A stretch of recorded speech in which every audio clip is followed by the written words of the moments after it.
నమస్కారం. రమణ మహర్షి చెప్పిన మనస్సు, ఆత్మల మధ్య ఉన్న అద్భుతమైన సంబంధాన్ని ఈరోజు మనం తెలుసుకుందాం. పదండి.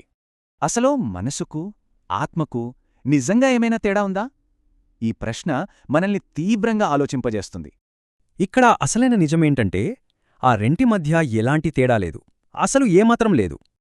అవును, ఇవి వేర్వేరు కానే కావు, ఒకే మూలానికి ఉన్న వేర్వేరు పేర్లు, రూపాలు మాత్రమే అని మనం గుర్తుంచుకోవాలి. గ్రంథాలు కూడా సత్యమేకం నామరూపాలు అనేకం అంటాయి.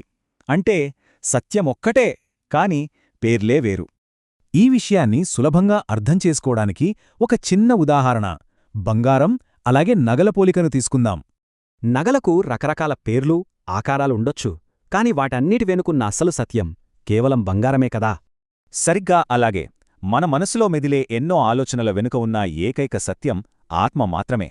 ఇక్కడ గమనించాల్సిన విషయమేంటంటే ఆత్మకు మనసు అవసరం లేదు, కాని ఆత్మ లేకుండా మనసుకు స్వతంత్రతే లేదు.